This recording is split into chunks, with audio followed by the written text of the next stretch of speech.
Hello and welcome to Unikron's Gaming, or welcome back to Unikron's Gaming.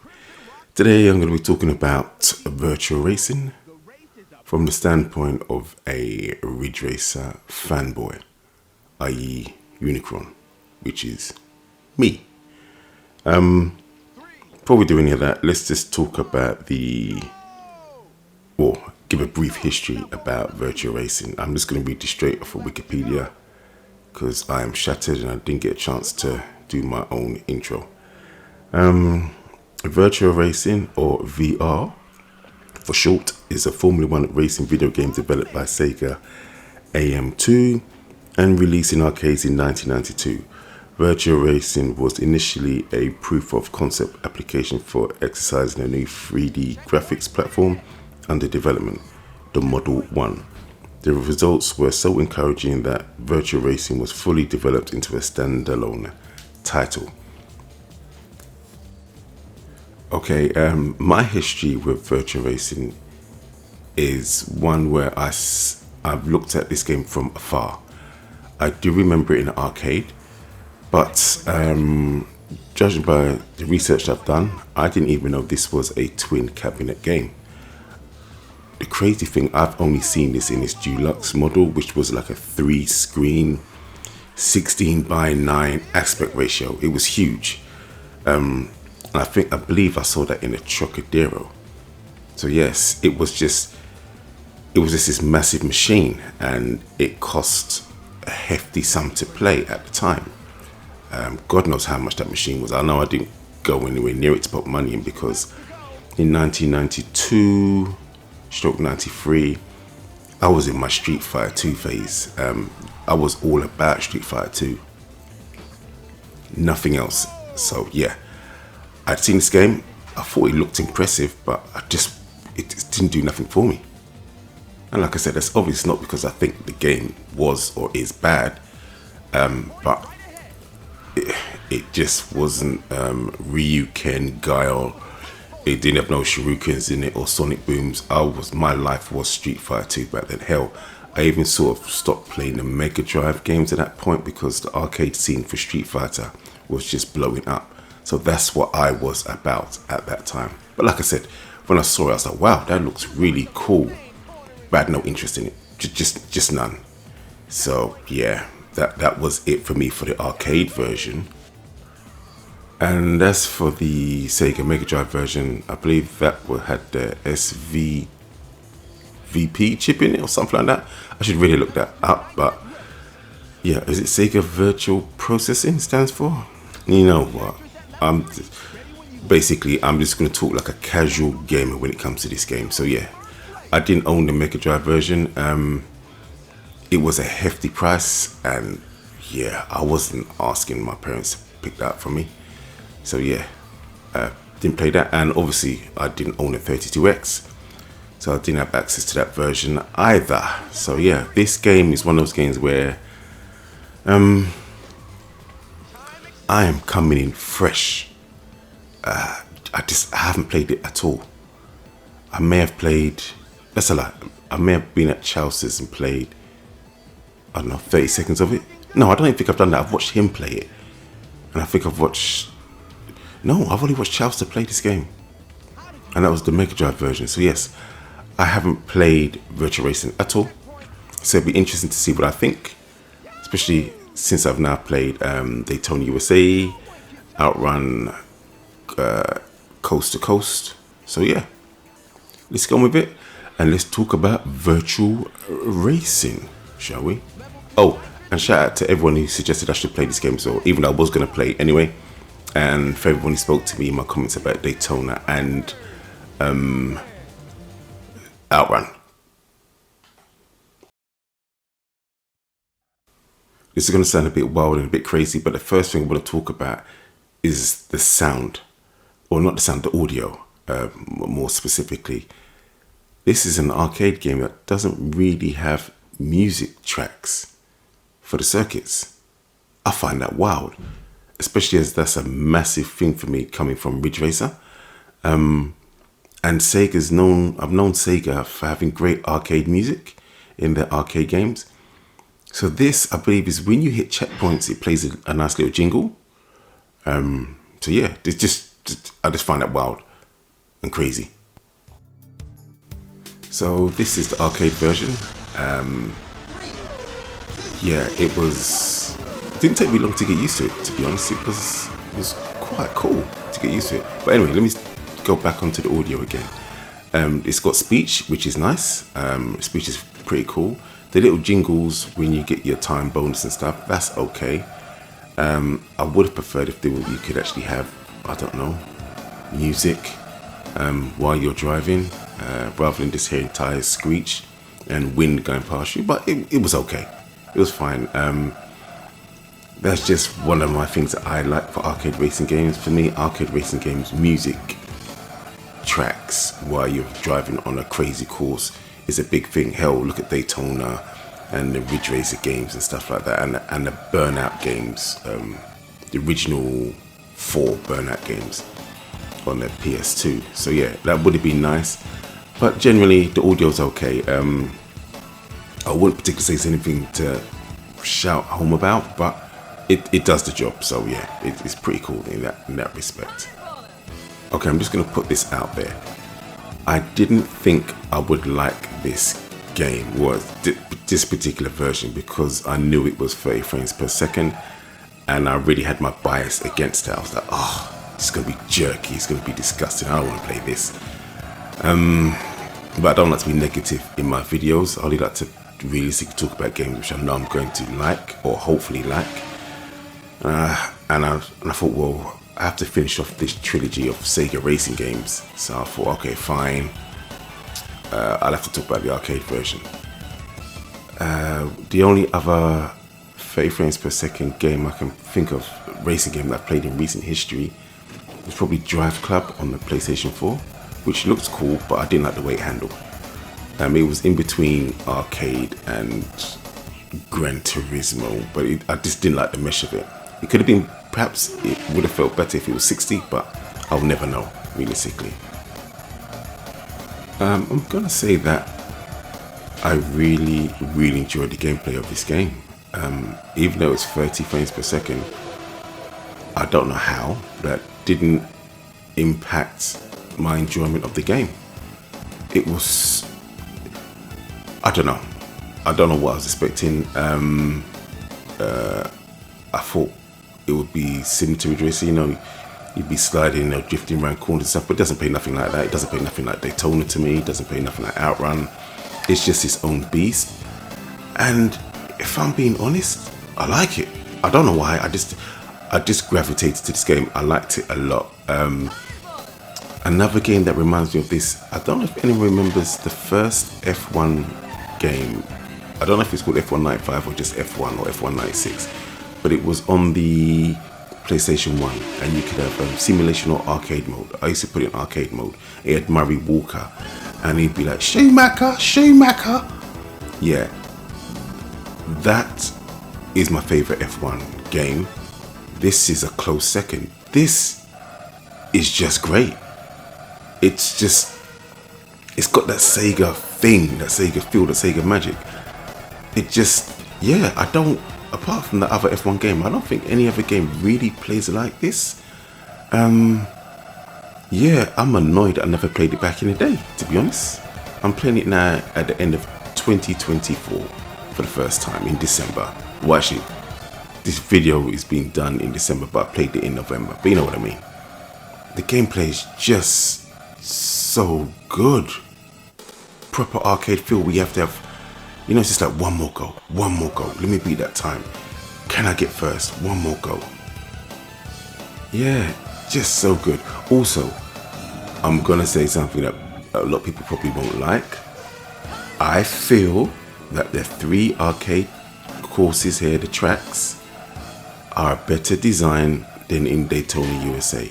I can't speak for Daytona 2 because I don't remember those courses at all, and I think I've probably only done one of them in the arcade, probably the beginner track in Daytona USA 2 or Daytona 2 or whatever the hell they call the sequel to Daytona USA. But this versus Daytona USA, for me, the track design is infinitely better.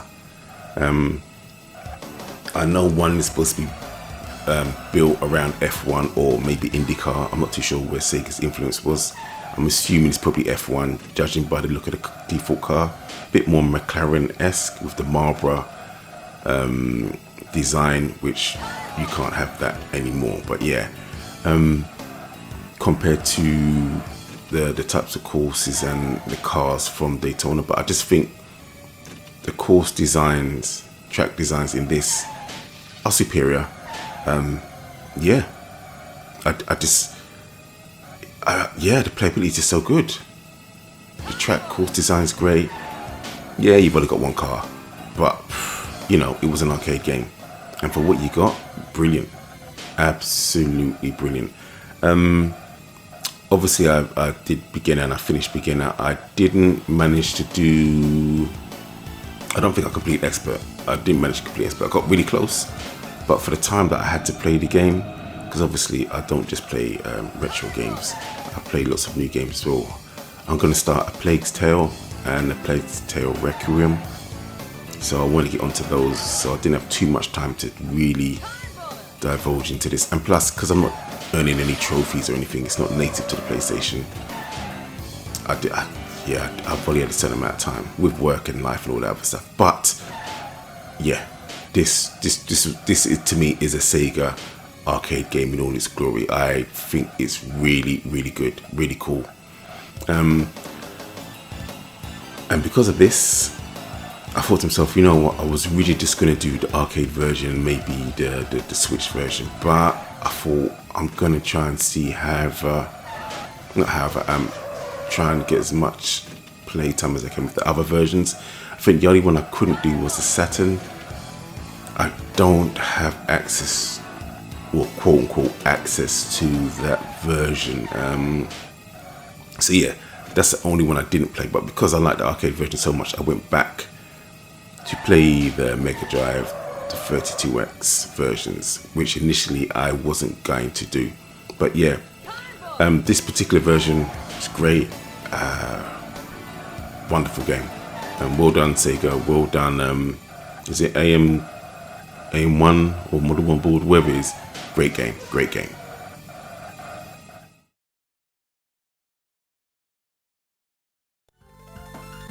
So next up, I thought, okay, let's try the Sega Mega Drive version, that 16-bit beast. I mean, okay, first things first. By rights, this should not even be running on a Mega Drive, even with that chip in there. I mean, this machine came out in what, 1989, and now all of a sudden it's pushing, what I'm assuming, polygons. This is ridiculous, but it's there, it's running. Anyone who's played, was it Stunt Car Racer?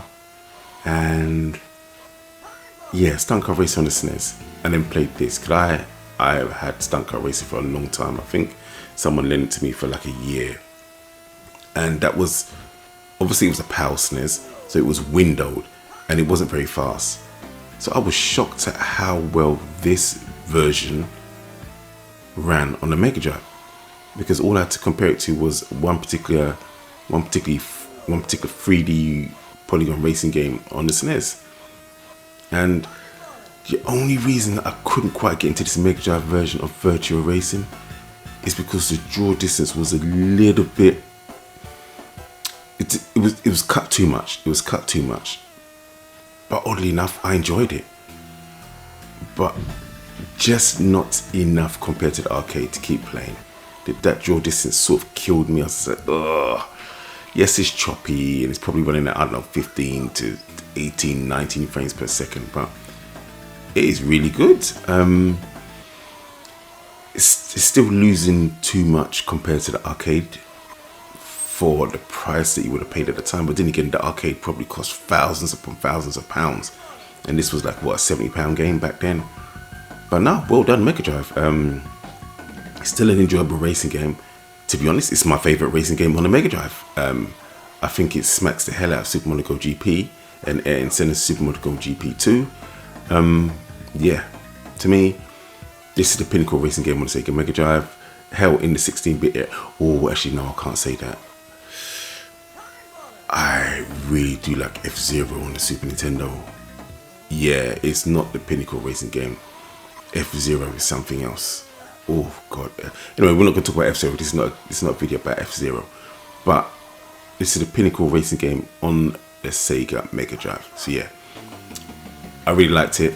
Shame about the draw distance. It's decent sound, very good visuals for the Mega Drive. Playability seems okay. It reacts fine. I don't recall how much extra stuff there was in the game though.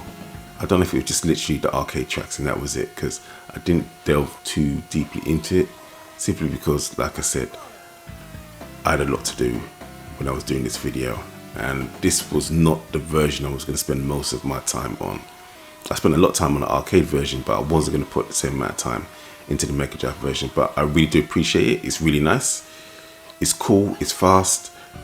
Just not the home version I would have chosen to play round about that time, for me personally.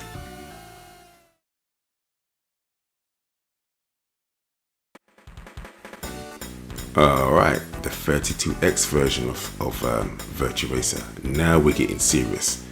Now you're getting serious. This. Wait, if you had this at home at that time, because I'm assuming this came out before the PlayStation and just before the Saturn. Oh my lord, this was something else to play. I would have loved this version at home. I wasn't going to buy a 32X, saying that though, but my word, because I'm not buying a 32X just for one game. And I'm sure this game cost a pretty penny in the UK as well.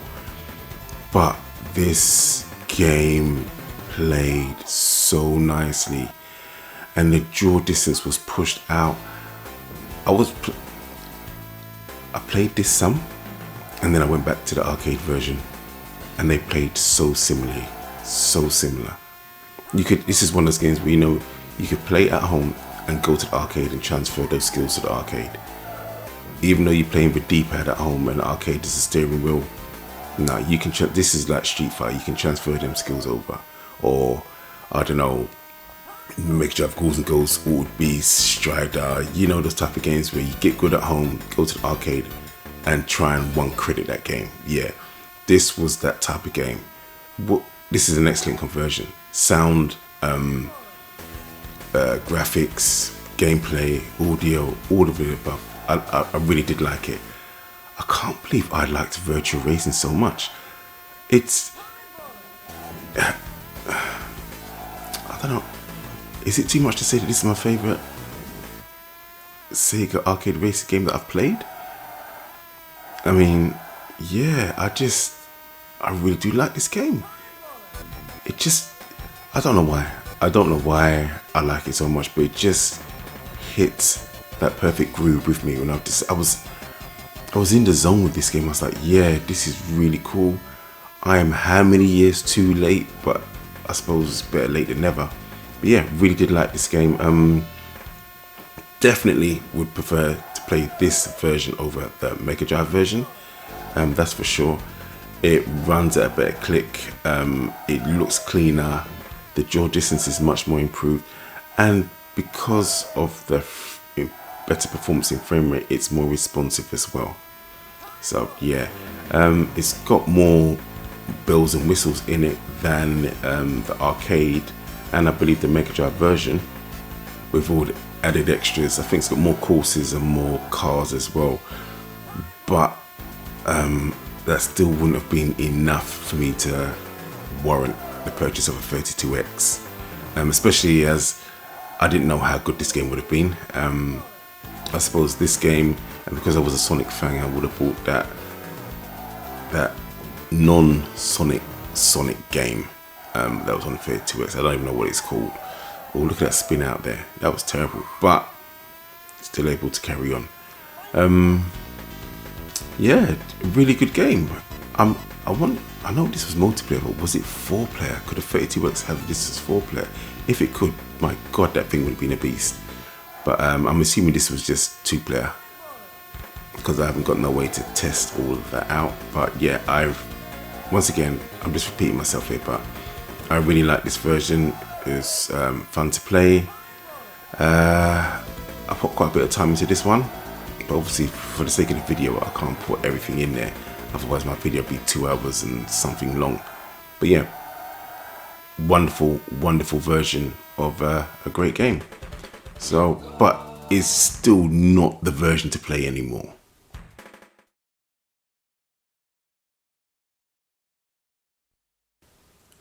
Alright, so this is quote unquote the PlayStation 2 version. This is not playing on my PlayStation 2, so we'll just leave it at that. Yeah, this is Virtua Racing on the Sega Ages collection, or from the Sega Ages collection for the PS2. First thing I noticed was, oh, this is really smooth. Duh, it's 60 frames per second, and that makes a huge difference when it comes to how, wow, I think that, if I say that angle was a bit too much, that Unikronn, take it back a bit. What was I saying? Yeah, it's the controls very responsive because it's 60 frames per second. So I really did like that with this game, this particular version. It's not a port of the arcade. The cars don't act like the original arcade version. They're more exaggerated. To be honest, this is what I thought the game would have played like. If I was thinking about, oh, I wonder how Virtua Racing plays, it would, in my head, would have been this version here.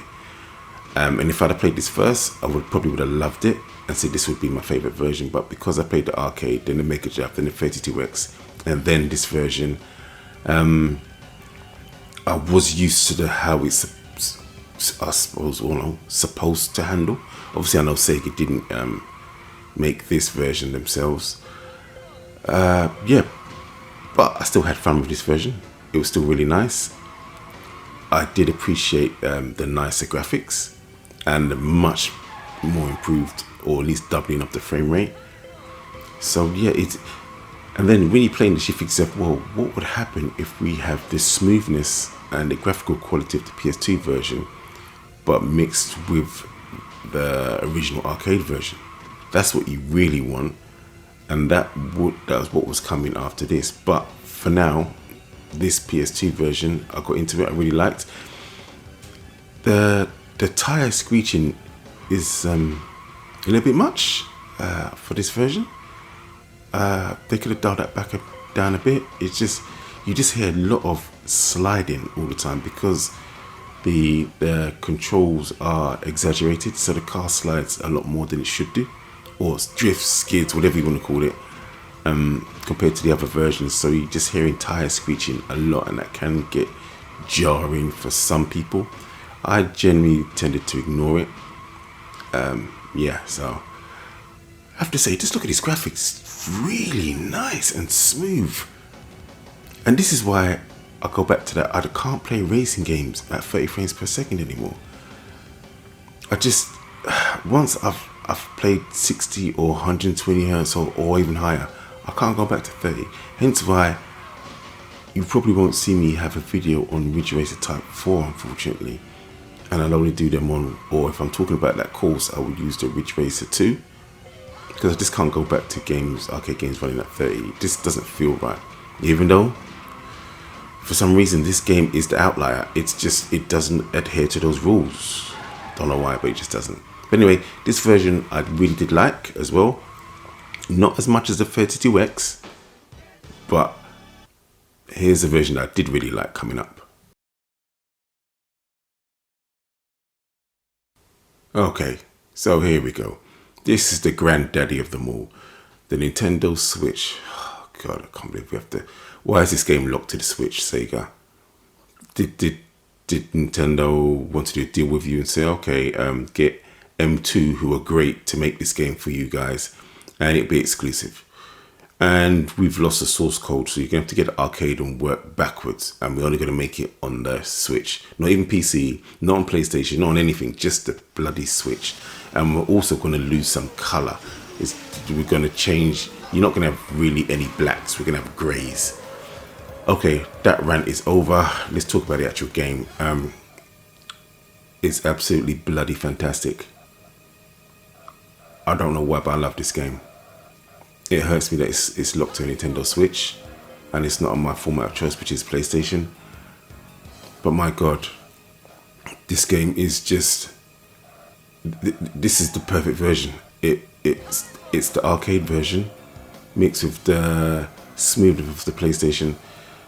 I'm not too sure why they decided to change the colors. Too much grey. I don't know why the tires are grey as well. Obviously they know what the color black is, because if you look at the track there, or the map of the track, that's black. So they know what black is, but there's just no, perhaps someone's done a mod and they've color corrected it, I don't know. But I prefer the original arcade colors and PS2 colors to this super high brightness version. This one's too much. So I toned down the brightness. But apart from that, I'm assuming this game's got online and multiplayer and all that stuff with it. This, to me, this is the pinnacle. This is how I'd want to play this. This game's just great. I put the most amount of time into this version, second to the arcade version, because this is where it's at. Like I said, before playing these games, I didn't know what to expect. To be honest, after Daytona USA and then Outrun Coast to Coast, I was like, right, I've got one on each side. Where is this one gonna lie? Because Daytona wasn't for me. Outrun, I thought, yeah, it's my cup of tea. I like the handling of the cars, but I prefer when you've got like a circuit which you can go around rather than doing point to point, like Outrun. So I thought, well, what are we gonna do with this game? Where are they gonna go? And because it's 1992, I was thinking the handling is probably going to be all over the place, but no, the handling is fine. It's got its own unique handling. It plays great, sounds great. Whoa, let me take that back. The sound is all right. I would have just loved it if they had music tracks to go along while you're racing. You know, this is quite authentic apart from the color gradient.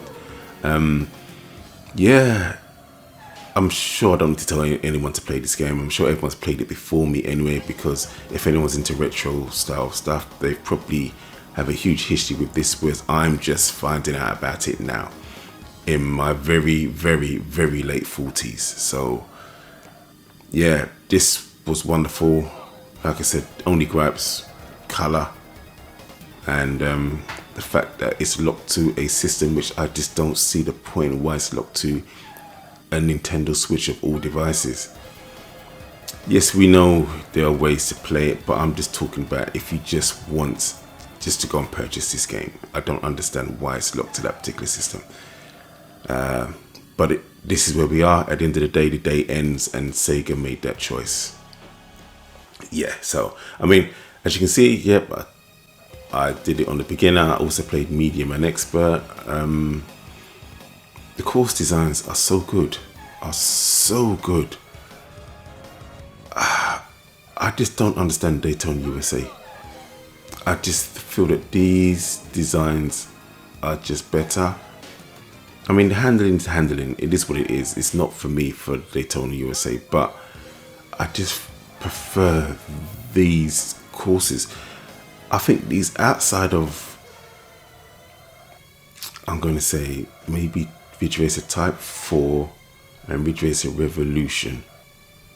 These are some of the best design tracks for driving on in an arcade racing game that I've personally played. Yeah, Virtua Racing Type 4 and Virtua Racing Revolution. I really did like the Virtua Racing Revolution tracks. And Type 4 to me, I did this all-time classics. But these are wonderful. You can get that racing line. Yeah, it's just an all-round excellent arcade racing experience. Well done, Sega and M2 for bringing this to us. More M2 than Sega, to be honest, because Sega, how the hell will you lose the source code? The hell was that about? But yeah, so for me, this here is my favorite Sega arcade racing game. I'm just going to go off on a little tangent now, talk about something just a little bit different. I want to say before anyone probably waste their time with comments saying I should really try Sega Rally 1 and 2, those games aren't for me. I'm not into rally games. The closest you'll find me playing a rally game is MotorStorm 1 and 2 for the PS3. That's the absolute closest. They're just, no, I'm not gonna play Sega Rally. I've tried it. No, I just don't like rally games in general, and making an arcade version of it, easy right, easy left. Sega did a great job with those games, but no, not for me. So you won't see a video of me with the Sega Rally games, unfortunately. There's other people with other channels, and they'll do those games much more justice than I ever would, and you would hear it in my voice, because I just wouldn't be very excited when I'm talking about those games. It would be a lackluster video. So no, so don't waste your time saying I should play that. What I wouldn't mind doing after playing these Virtua Racing games is having a go of Daytona 2, and I wouldn't mind messing around with Scud Race or Scud Racer. Yeah, I'd love to do those two just to see. But yeah, this game currently, the games I've played. So what games have I played from Sega for their arcade racing games? I have played the Sega Rally games. No. Daytona USA, yeah, cool. The Outrun games, obviously Coast to Coast and Outrun 2SP, yeah, very good. But to me, this is my favorite. Some people might say, oh, this is nowhere near as good as those, but subjectively, this is my favorite. And it does everything I could possibly want, except for it not being on a system that I want it to be on. And the colouring is, I just prefer the arcade colouring. Yeah, too much grey tones in this particular version. But yeah, this is my favourite. This is definitely my favourite. I have to play Scud Race and Daytona 2 properly to compare, but as it stands, yeah, this is definitely my thing here. And I know this is a long-winded video, but I didn't know how to cut it down anymore, because I wanted to show that I came from nowhere with this game. I was just gonna have two versions, but in the end, I liked it so much that I went and found the other versions. And to me, that's what a great game does. It makes you want to play as much of that game as possible, no matter where it is. So I went and played as many versions of this as I could, simply because I liked it so much. So yeah, Virtua Racing, loved it, wonderful. Yeah, basically this is like my shadow dancer of Sega racing games for Sega. Anyway, that's me. I'll try and do some more videos, even though it's coming up to Christmas. We'll see what I can do. Catch you later, and I'm out. Peace.